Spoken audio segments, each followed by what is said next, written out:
Buenas noches a todos y todas. En primer lugar, igualmente saludar, felicitar a los compañeros de la Comisión de Formación Política de Tierra y Libertad por esta iniciativa. Yo creo que es bien saludable abrir estos espacios de discusión, de intercambio, de información sobre estos temas, que son sin duda temas fundamentales.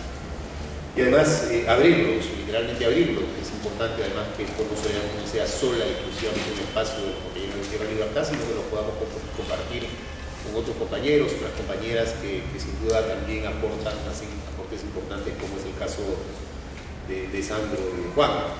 Con Sandro, como él ha comentado, tuvimos la oportunidad de compartir estos meses en Minam, y nos fuimos precisamente porque no quisimos bailar conga.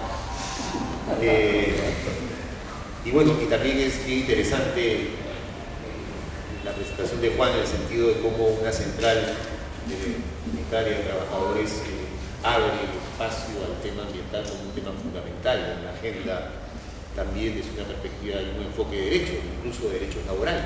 Cuando hablamos de los problemas ambientales vinculados a la minería, sin duda una población directamente afectada por estos impactos son precisamente los trabajadores. Están los trabajadores emplomados de la mina de Cerro Pasco, de Loroya, pese a que, evidentemente, por ejemplo, hablando del caso Loroya, el sindicato de metalúrgicos Loroya tiene una posición bastante particular, bastante cuestionable en relación a este caso de Orrán, pero estos esfuerzos de la CUT para abrirle el espacio a la agenda ambiental dentro de lo que es la plataforma del movimiento laboral me parece que es fundamental. Yo quisiera dividir mis comentarios en tres partes, ¿no? Quisiera compartir con ustedes un poco alguna reflexión sobre el tema de los conflictos sociales, los conflictos socioambientales, como dice la Defensoría, cómo los estamos viendo, aprovechando el tema de Conga y cómo el tema de Conga nos permite hacer análisis y plantear algunas respuestas a este escenario, qué intereses se defienden alrededor del proyecto. Entonces quisiera sobre este tema hacer algunos temas, mencionar algunas reflexiones sobre este tema, ¿no? Los conflictos, ¿qué nos están diciendo los conflictos? ¿Los conflictos son los mismos? ¿Están cambiando? ¿Están evolucionando? No. Quiero plantearles algunos comentarios sobre eso.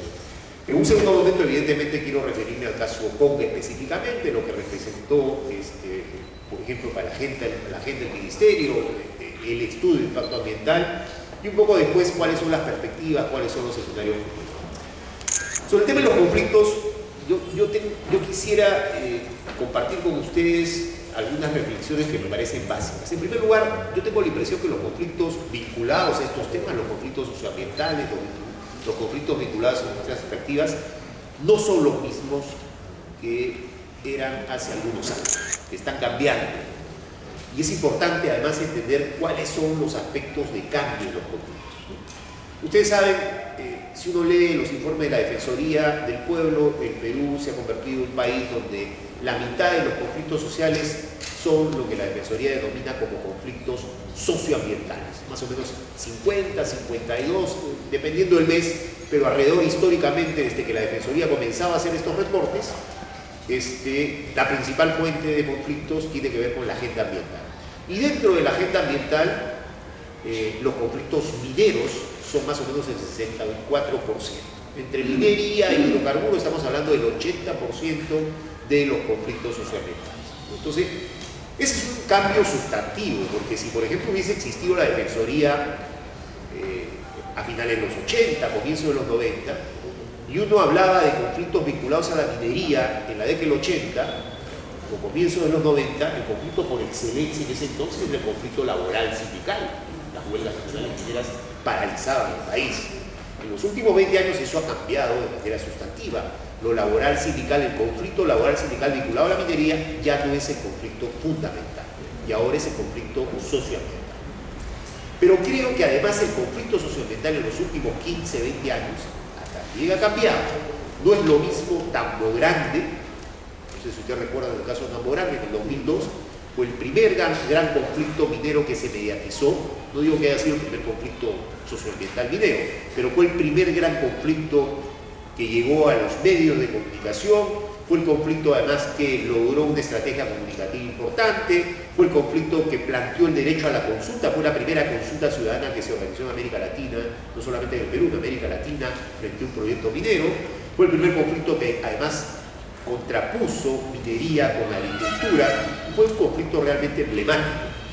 Yo creo que Tambo Grande es distinto, por ejemplo, a Conga, porque hasta hace algunos años el conflicto minero y el gran triunfo de un conflicto alrededor de la minería era detuve el proyecto.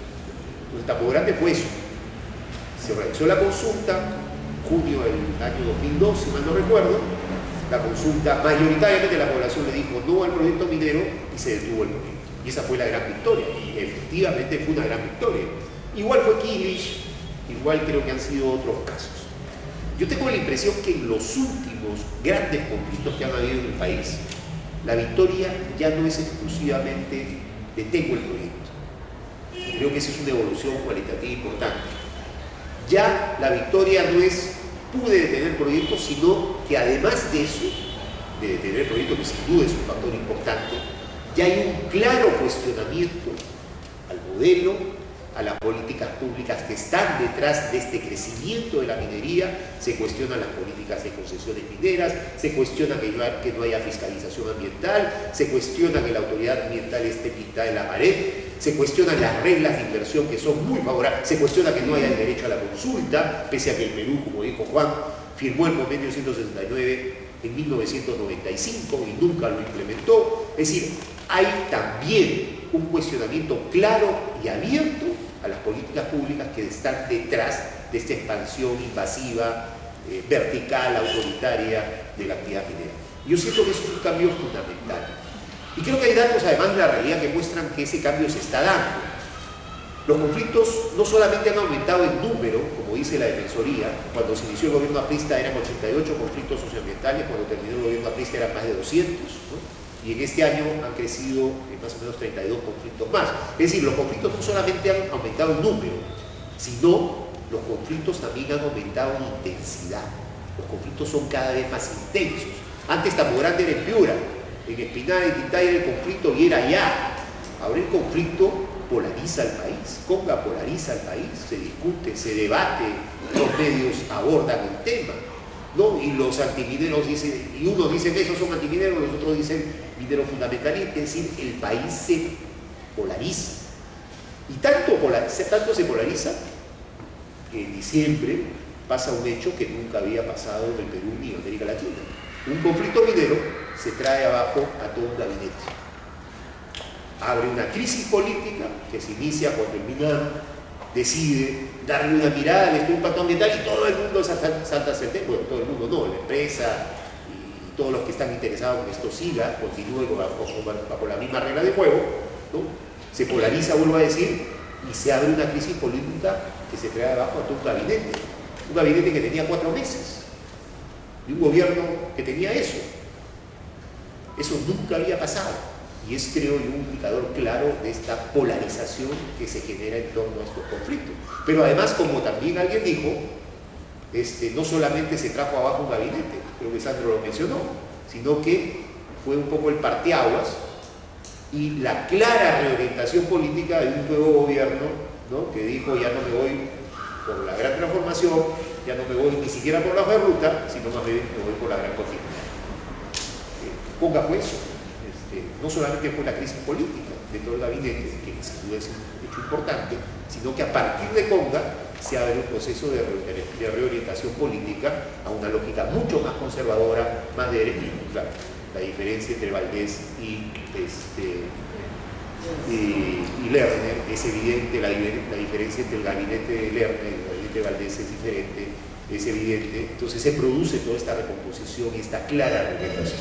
Por eso digo que los conflictos no solamente están aumentando en número, los conflictos no son los mismos, son distintos, los conflictos polarizan al país, los conflictos están provocando incluso crisis política de magnitud y no tengo la menor duda que eso va a continuar en los próximos años. Entonces, creo que estos son algunos aspectos, pero además hay otros datos ya más complicados, ¿no? Más difíciles que muestran esta suerte de polarización.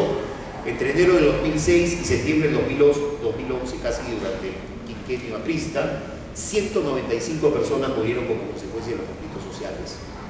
Los conflictos son más explosivos, más polarizantes, pero también hay que reconocer más violentos. 2.312 personas fueron heridas en medio de estos enfrentamientos, según los reportes de la Defensoría del Pueblo. Pero además, otro aspecto que creo que hay que tomar cuando uno intenta leer los conflictos es esta lógica, es la hipótesis, lo que algunos llaman de los impactos acumulativos. Es decir, se pretende leer Conga como si Conga fuese un caso aislado, y no se entiende que Conga es el resultado de 20 años de una relación terrible entre la minería y Cajamarca.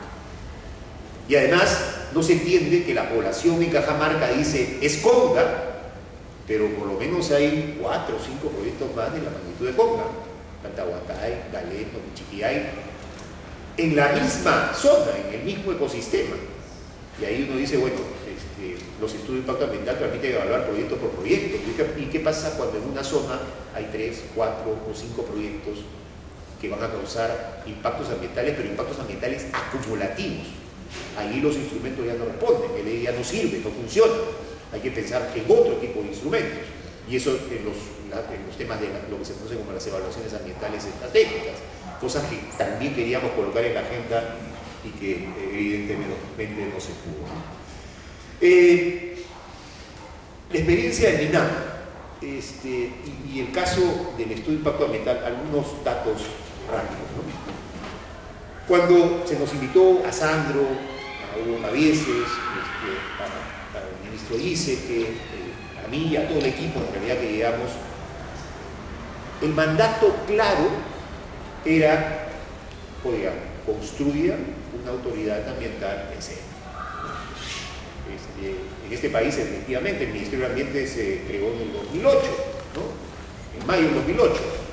El Ministerio del Ambiente estaba pintado en la pared. El ministro dice que hacía una broma, decía, podemos cerrar el ministerio 3 o 4 meses, nos vamos de vacaciones y nadie se da cuenta. El ministerio está pintado en la pared. ¿El ministerio tiene algo que ver con el tema del agua? No.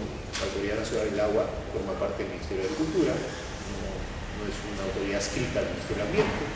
Y alguien me puede decir que el tema del agua no es un tema fundamental en la agenda ambiental del país, es un tema clave, básico, el tema del cambio climático, digamos, tienen la versión recursos hídricos un aspecto fundamental. Los estudios de impacto ambiental, ¿dónde se aprueban? Se aprueban en los ministerios, en los sectores, no en el Ministerio del Ambiente. Los estudios de impacto ambiental, los proyectos mineros, los proyectos de hidrocarburos, se aprueban en la Dirección General de Asuntos Ambientales del Ministerio de Energía. Otra función básica, elemental, que no forma parte de las competencias. Y efectivamente el Ministerio era una autoridad ambiental que estaba pintada en la pared, como decía Sandro, una suerte de florero, ¿no? Para decir, bueno, sí, estamos preocupados. Y eso le gustó, bueno, al antecesor, al señor Blacklock, le parecía que eso estaba bien. Y Conga es un clarísimo ejemplo de esa situación. Y por lo tanto el mandato era construir una autoridad ambiental de cero. Y eso pasaba por pedir las competencias que cualquier autoridad ambiental en cualquier parte del mundo debía tener, y que no es